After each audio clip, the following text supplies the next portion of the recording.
This is Excalibur, the Excellent Men, innit? And I'd love to tell you what issue number this is, but it doesn't say it anywhere on the cover, so I didn't know. I think it's number 92 or 93, 90 summit, 95 maybe. Looks a bit like it could be a 97 or a 98, maybe 96. 91, it could be 91, maybe even 90 or 94, 99. It might not even be in the 90s, it might be like 87 or 86 or 88 or 89 or 103. I honestly didn't know, but what I do know is that this is a story about Wolf Girl, and it is great. It's written by Warren Fallis, who is a writer that I hold in a pretty low regard, but I have never said that he is incapable of writing a good comic. He just tends to not do it.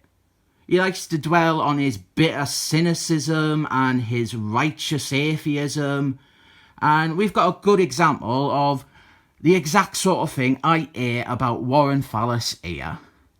He has got a self-insert character. It's blatantly him. It's clearly him. It is a chain-smoking, bitterly cynical, righteous atheist Brit who is now suddenly leader of this team. And even creepier, this character, who is at least 35, probably pushing 40, dating the teenager Buffy Pride. And it's just like some perverted Warren Fallis wish fulfillment fantasy. But after these first 3 pages, when we get rid of the author's little avatar, the story picks up exponentially. This is a piece all about Wolf Girl, and it was this comic that actually made me realise I quite like Wolf Girl as a character. She is a good character, but only when she is not being written by her co-creator Christopher Clairvoyant. Everyone else tends to write her really well, but he doesn't. What's happening is she can sense a fire elsewhere. So they can, the Excellent Men, well some of them, they can to look into it. We have got Buffy Pride, Morgan and Wolf Girl obviously. Really, Wolf Girl is the only important one to this story. And it is a mutie. A mutie is causing it. And the fire is the mutie's power. And the mutie turns out to be a young Scottish girl with red hair who passingly resembles Wolf Girl. So Wolf Girl talks to her and tries to calm her down. She finds out that this girl is being harassed and abused by the local churchman. He's inciting violence against her for being a mutie and leading mobs to lynch her for being an unholy monster. And it turns out that it is the Reverend Father Bishop, who also did the same thing to Wolf Girl when she was young. So Wolf Girl, she goes to confront her tormentor after all these years. And this is great as it actually does offer some character evolution and growth. It basically resolves her relationship with the Reverend Father Bishop. It's not over and done with, he does come back, but it could have been done with after this issue. We explore why the Reverend Father Bishop did all this horrible stuff to her and how he is a hippo's crate. And it was actually this issue that established that the Reverend Father Bishop, he isn't just Wolf Girl's adoptive father, her foster father, he is her actual biological father. And I think that adds a lot more weight and intrigue to this relationship.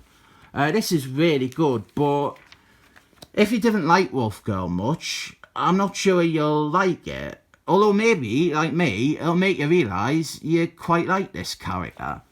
Then we have got the letters section, and we've got a preview, an early look at the design for an upcoming new character called Tangerine. Oh god, where did I get these crazy names from? And then at the back we have got a nice pull-out poster. It is an image of this lineup for Excalibur. This was when they were just an excellent men team who were located in Scotland. This art is by Mike Smiller, so it's probably actually by the dead artist known as Ringus, and Mike Smiller has inappropriately drawn on top of Ringus's line work. We have got Steelman, the Smurf, Buffy Pride, Warren Fallis, Wolf Girl and Cyber. And I found out a way to make this better, right? If you do this, right, if you put that there, now it's a really good team. This is a really good pin-up. This is brilliant. This is like the best team ever. And it's Mike Smiller art, so you're allowed to deface it like this. I think this is a good standalone story and a good spotlight on Wolf Girl. Although, I've got another improvement to make to this cover here.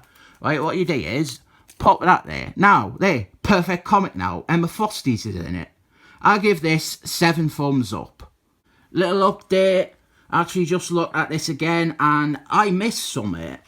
This girl, the one with the muty fire powers, there is an implication, more of an inference about why the Reverend Father Bishop is abusing this girl so badly.